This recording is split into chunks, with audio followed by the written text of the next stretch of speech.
Good afternoon, everyone. I'm Joseph Nocella, the United States Attorney for the Eastern District of New York. Thank you all for being here. I would like to begin by introducing the Honorable Pamela J. Bondi, Attorney General for the United States of America. Thanks.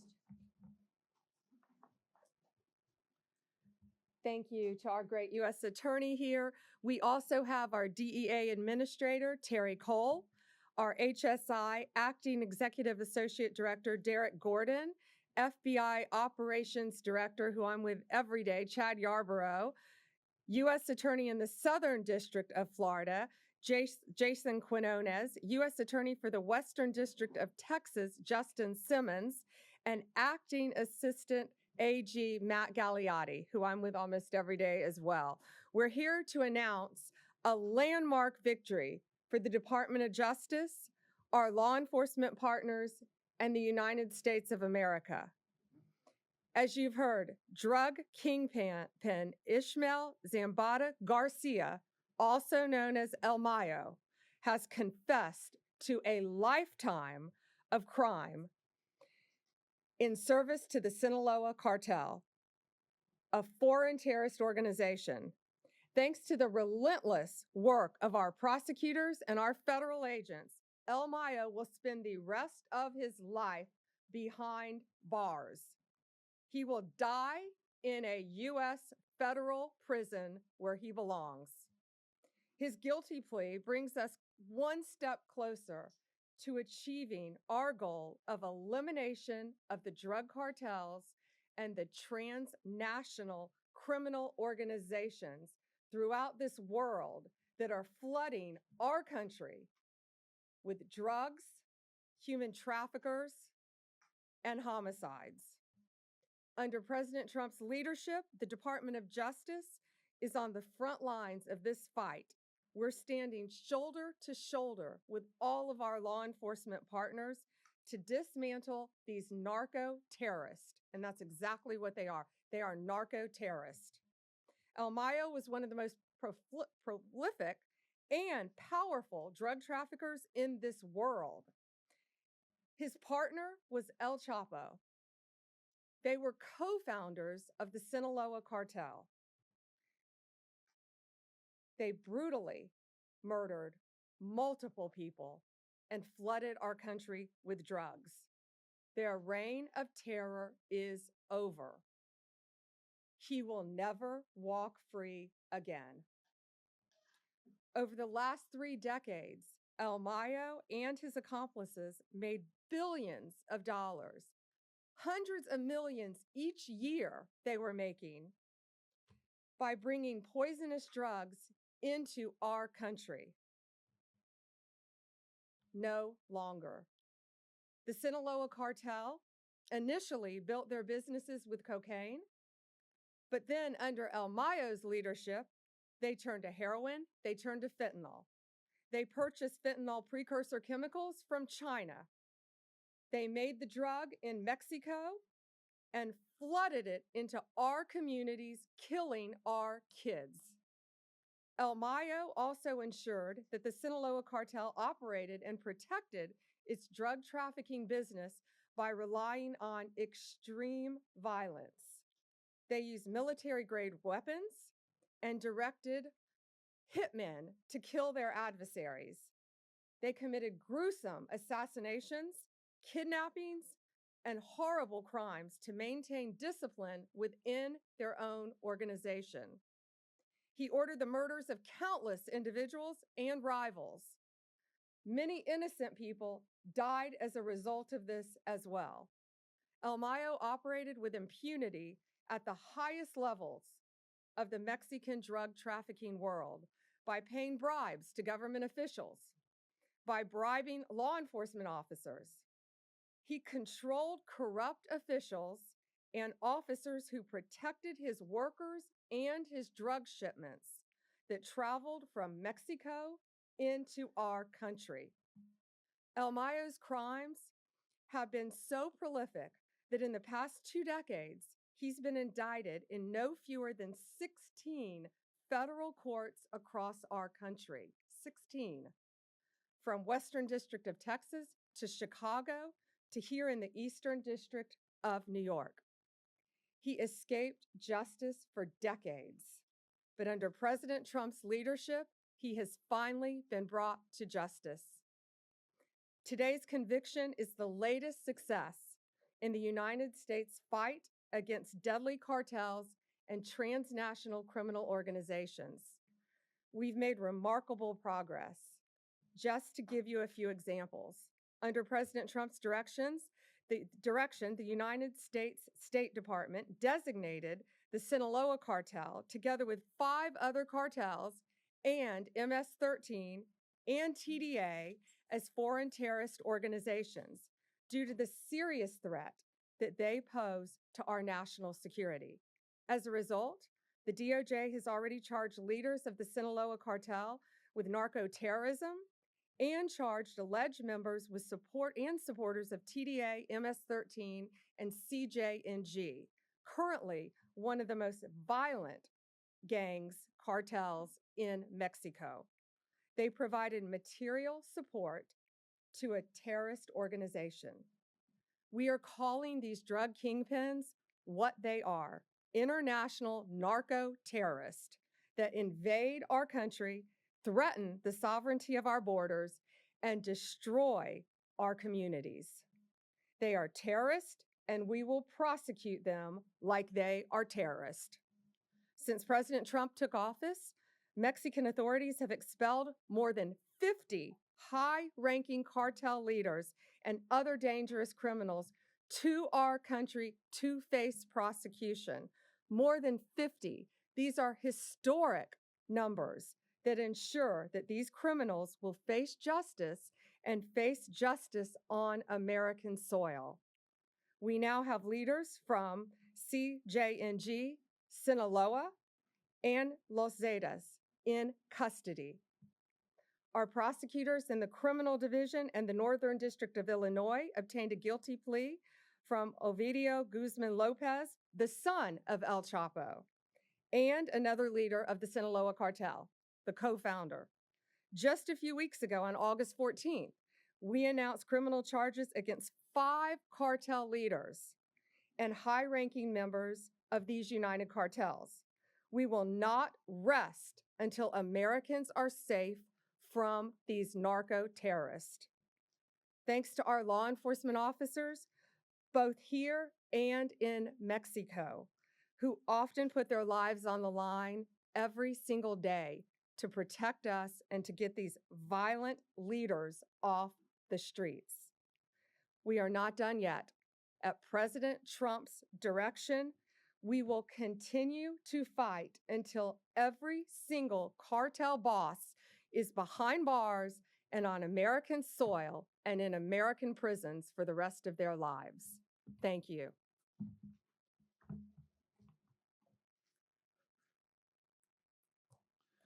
Thank you, Attorney General Bondi. As you've heard a short time ago, Ismael Zambada Garcia, known as El Mayo, pled guilty here in the Eastern District of New York to being the leader of the Sinaloa Cartel, the largest drug trafficking organization in the world. Among other things, he admitted to leading a continuing criminal enterprise and to RICO conspiracy charges. This is an historic day.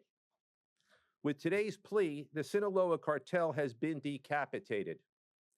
Its 2 founders and leaders, Joaquin El Chapo Guzman, also known as El Chapo, and now El Mayo, both stand convicted. These defendants built a criminal empire in Sinaloa, Mexico. Their cartel grew like it was a cancer throughout the hemisphere. They flooded the United States with deadly drugs, including cocaine, heroin, methamphetamine, and then fentanyl. El Mayo was first indicted in the Eastern District of New York in 2009, and we continued to add charges, including, as the Attorney General mentioned, fentanyl trafficking, right up until this very year. As a result of his conviction, El Mayo faces a sentence of life in prison without the possibility of parole. This conviction is also a testament to the unrelenting determination of the prosecutors and the law enforcement agents who never stopped seeking to bring El Mayo to justice. As our Attorney General has pointed out, the plea marks the conclusion of a decades-long effort by hardworking and dedicated public servants across the United States. I want to thank the prosecution team from the Eastern District of New York, Assistant United States Attorneys Francisco Navarro, Robert Pollack, Adam Amir, Lauren Bowman, and Rebecca Ercolay.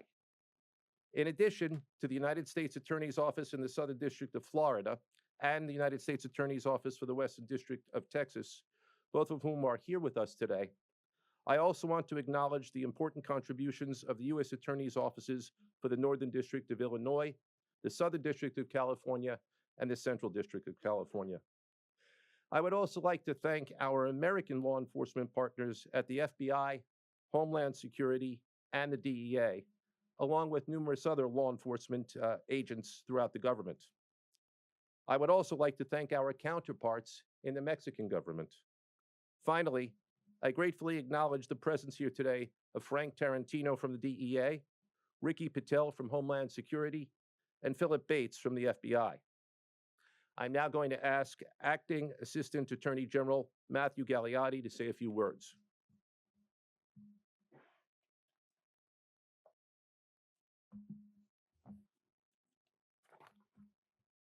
Thank you, United States Attorney Nocella. Good afternoon. My name is Matthew Gagliotti, and I'm the Acting Assistant Attorney General for the Criminal Division and a former Assistant United States Attorney here in the Eastern District of New York. Today marks another milestone in the Department of Justice's relentless efforts towards the total elimination of cartels. One of the most notorious narco-terrorists of all time, Ismael Zambada, was convicted in a United States courtroom, having confessed to more than 3 decades of crime in service to the ruthless Sinaloa Cartel. For decades, the Sinaloa Cartel, under El Mayo's leadership, made billions of dollars by importing dangerous drugs to the United States, intensifying the drug epidemic in our communities by flooding our streets with cocaine, heroin, and ultimately fentanyl. Today, El Mayo admitted to crimes of a staggering scope, including leading a sprawling criminal enterprise that distributed more than 1.5 million kilograms of cocaine in addition to other drugs. He made corrupt payments to operate with impunity, and he protected Sinaloa's operations by ordering acts of extreme, heinous violence, leaving a trail of human suffering, including innocent victims, in his wake. Pursuant to his guilty plea, El Mayo will spend the rest of his life in prison and owes $15 billion in forfeiture to the United States.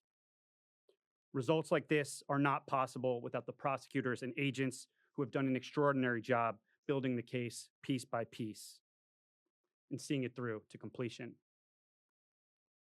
This is another significant result under Attorney General Bondi's leadership in the department's unparalleled drive to eliminate cartels. As part of that effort, we have seen more than 50 high-ranking cartel members expelled to face justice in American courtrooms, collectively one of the greatest takedowns in United States law enforcement history. Other leaders have been charged as foreign terrorist organization leaders, and members have been charged as well. We continue to pursue these individuals to make them see justice in a United States courtroom. As Acting Assistant Attorney General, I want to thank all of our law enforcement partners, and I'll briefly flag in particular trial attorneys Jace Bourne and Kirk Handrich, as well as all of the U.S. Attorney and law enforcement partners with us. The Attorney General has made clear that the department's goal is eradicating the harms caused by cartels in American communities. And the department is quickly making historic progress towards achieving just that. Thank you. It's my honor to introduce DEA Administrator Terry Cole. Thank you, Matt. Madam Attorney General, thank you for your law enforcement support. Thank you for the care and attention you've given to our police officers every single day. And thank you for your leadership. My name is Terry Cole. I'm the administrator of DEA. I'm a career 1811 criminal investigator with DEA. And when I joined this case years ago, we were sometimes told we were chasing shadows, legends of men who believed they were untouchable. One of those men was El Mayo. However, today, as you've heard, he stood in a U.S. courtroom and he said those words that change everything: guilty. This is just not another plea. It's a collapse of a myth that leaders of cartels are beyond the reach of American justice. Today, we prove once again, no one is beyond our reach. I've seen firsthand the families who've lost sons, daughters, brothers, sisters to fentanyl, pushed by Sinaloa and El Mayo. When he admits guilt, it's not just words on a page. It is an acknowledgement of those lives stolen by his empire.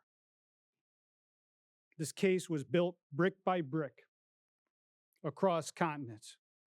It began in 2020 at a targeting meeting that I attended here in New York. From there, the New York Field Division, the men and women standing to my right from all federal agencies, pursued relentlessly every single member of the Sinaloa Cartel, along with our agents in Bogota, along with agents in Madrid, and our partners at HSI in the FBI, and our partners at EDNY and the other federal agencies, prosecutors that we've mentioned. Our agents just did not build a case. They carried the memories of U.S. citizens. Juan Carlos Garcia, who was murdered by the Sinaloa Cartel in 2015. Every interview, every wiretap, every sleepless night was for justice. It was for justice for those families who have lost their kids to the Sinaloa Cartel. Our global partnerships develop the ultimate blow. We did this by leaning on our powers of partnerships in New York, to Bogota, to Madrid, to Washington. We tore down walls between prosecutors, investigators, and analysts. We didn't care who got credit. The only thing we wanted was the truth. It's the same model we used when we took down Garcia Luna, when we took down Chapo, and as we continue to dismantle RCQ. It's a model of dismantlement of the cartels today. Dismantling cartels, we just didn't go after the drugs. We went after the decision makers, the financiers, the killers who directed violence with a single phone call. This is how we dismantle cartels at the highest level. Global cooperation. DEA is not just an American agency. It's the world's most trusted partner to fight against cartels in synthetic drugs. This case proves what happens when we work together as one. The illicit finance. These complex historical conspiracies are where DEA thrives, following the money, listening to cooperators, and turning intelligence into courtroom-packed truths. Every plea is more than a headline. It's one less pipeline of poison into our neighborhoods. It is one more life saved from a fentanyl overdose. I've stood in too many homes where parents and their children keep memories of those that are lost. Today's guilty plea doesn't bring those kids back, but it sends a message to the cartels, to the world, and to families who still grieve. DEA will not stop. We will hunt the heads of these organizations. We will tear apart their networks, and we will bring them to justice, one member at a time, by the men and women over to my right, the finest career law enforcement investigators in the world. Thank you.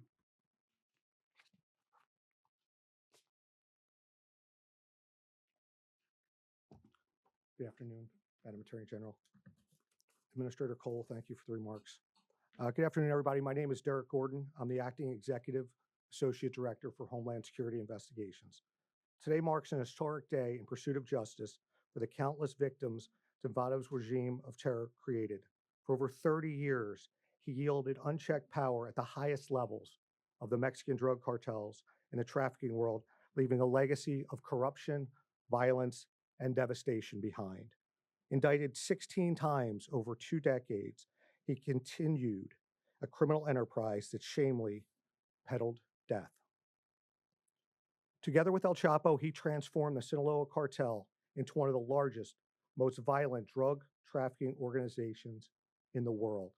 Under his control, the cartel became synonymous with public corruption, the generation of billions of dollars from trafficking fentanyl, the unimaginable bloodshed, acts of outright terrorism that devastated communities and countless lives. Today, he stands defenseless because the relentless investigative efforts of HSI, FBI, DEA, and the Department of Justice. His guilty plea is not just a milestone in Americans' fight against the Sinaloa Cartel. It's a victory for the victims whose lives were shattered by his ruthless regime. But we are far from finished. HSI special agents working alongside our law enforcement counterparts have dedicated decades to investigating foreign terrorist organizations for the sake of uncovering, disrupting, and ultimately dismantling them until they are completely wiped off the face of the earth by any means necessary. With today's victory, our fight continues with renewed fervency. Thank you very much, and I'll turn it over to my colleague, Chad Yarborough from the FBI.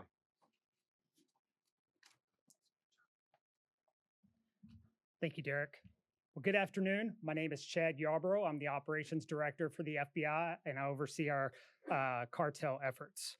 Today's landmark guilty plea of Ismael Mayo Zambada marks a significant step forward in our ongoing fight against transnational organized crime and the deadly narcotics trade that threatens communities across this country. The guilty plea is not only a win for our communities, but a testament to the FBI's commitment to crush violent crime, to target cartels and gang activity under Attorney General Bondi. I want to take a few minutes to highlight our partners' extensive efforts throughout this investigation. And I can't do that without mentioning our law enforcement partners at DEA and HSI and DOJ, who are working tirelessly together to disrupt and dismantle these violent criminal networks. This case is the result of that close collaboration and years of deliberate efforts by our partners and the FBI, both here and in Mexico. For decades, the Sinaloa Cartel has been one of the primary drivers of illegal narcotics flowing into the United States. When this investigation began, our Washington, D.C. field office was able to identify with our partners the cartel's 2 main leaders, Zambada and Joaquin El Chapo Guzman. After Guzman's arrest in 2016, Zambada continued to lead the Mayo faction of the Sinaloa Cartel, which was responsible for trafficking multi-ton quantities of cocaine, methamphetamine, and fentanyl, which killed thousands and thousands of our citizens in the United States. And in 2024, the FBI and our partners here were able to arrest Zambada, which has led to this guilty plea today. Let me be clear. The guilty plea is not the end of this fight. The Sinaloa Cartel may think that they're powerful and mighty, but rest assured, we are all up here because we have one goal in mind, and that is the destruction of the Sinaloa Cartel. Now, I want the communities to know, not even the most senior leaders of this cartel and others can escape accountability. Let this be a message to all violent criminals and members of the cartels that the FBI, DEA, HSI, and DOJ will leverage everything we have, all of our resources and all of our expertise to bring these individuals to justice and safeguard our communities. Thank you.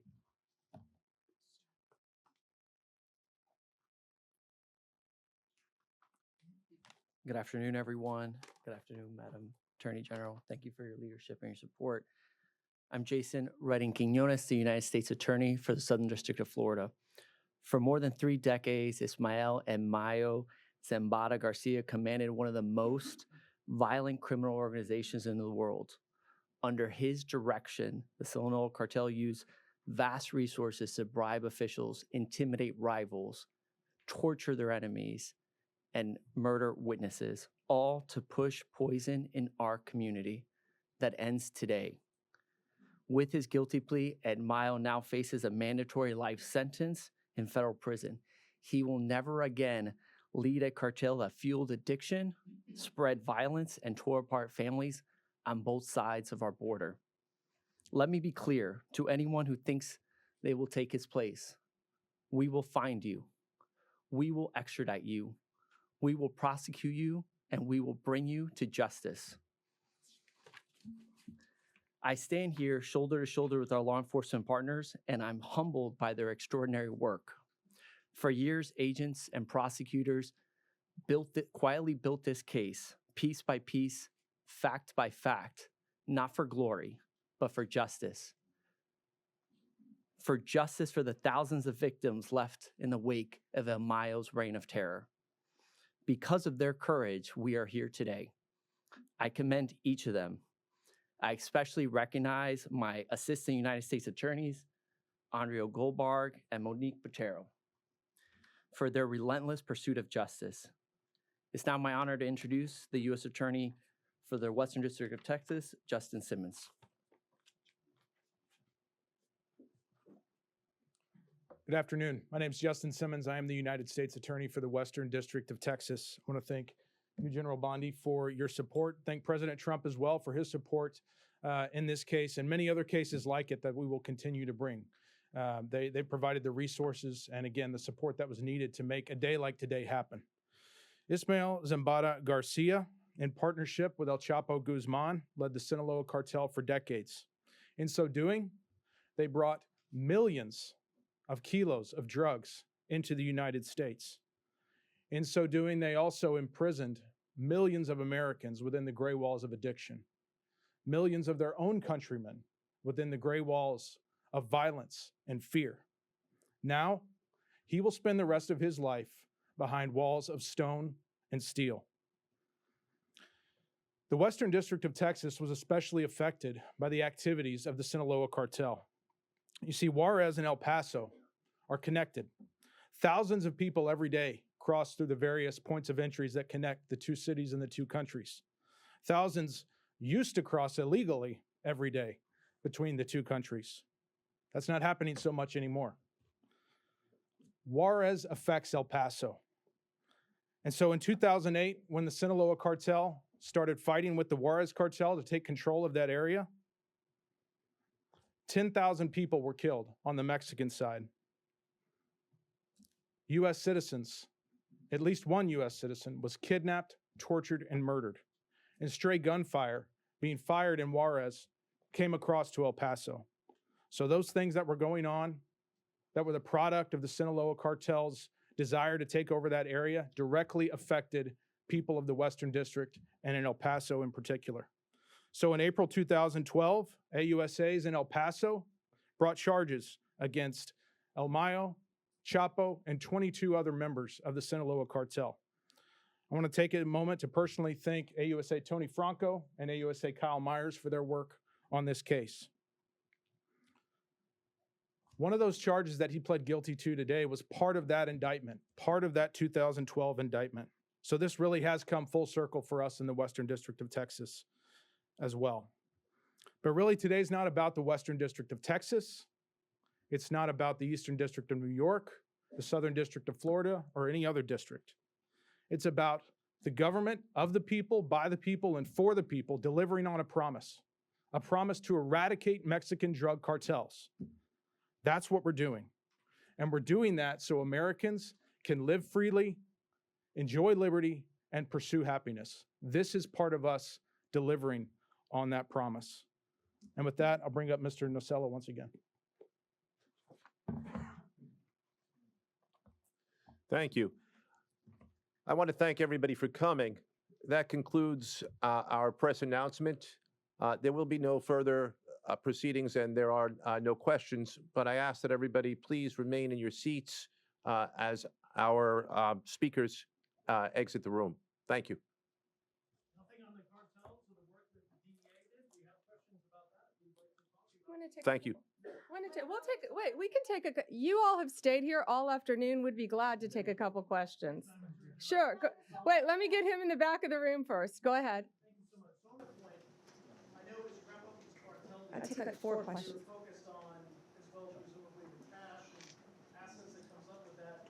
Here in New York City, the DA for years has uncovered people buying luxury goods, shipping them to China, and then the money comes back to Mexico. Where do those efforts stand today as far as following the money and really kind of grabbing more of the people that facilitate? Yeah, if you couldn't hear, you ask about following the money. Following the money is always part of any of these criminal cases. That's how we're able to track and find them. I mean, this guy El Mayo was living like a king, and now he's living like a criminal for the rest of his life. He was living in a palace, and now he's going to be in a prison. So following the money is how we solve these cases. Terry, do you want to add a couple words to that with DEA? Absolutely. So thank you, Madam Attorney General. There is a large cash seizure associated with this forfeiture that we will get out here shortly. But more importantly, our work with the Mexican government is not done. Similar to what we did with RCQ that we brought to the United States, there are proceedings happening as we speak. Hey, hang on. We'll just take a few questions. Sir, sitting right there. Yeah, thank you so much. Mexican President Claudia Sheinbaum said the U.S. government should collaborate with Mexico to understand how the U.S. authorities bring in Mayo Zambada, because for them it's not clear yet. What's your answer on that request?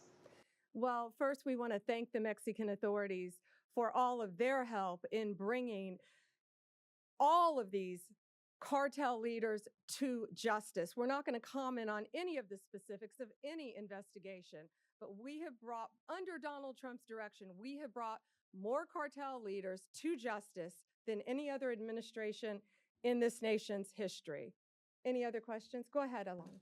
Why take the death penalty off the table in this case? So Mexico, I've done this my entire career as a prosecutor. When dealing with Mexico, we cannot seek the death penalty. We've always known that, and that's an agreement that we've had with Mexico when we get them to our country. That includes many others.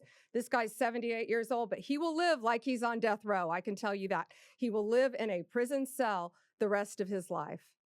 Yes, sir. Almost the air bridge to come cocaine and drug to the United States. What about Honduras? Yeah. He asked about the air bridge. Air bridge is a term that is common in law enforcement for how drug traffickers move their drugs from multiple countries, Venezuela, Honduras, Guatemala, Mexico, to our country. It's called an air bridge.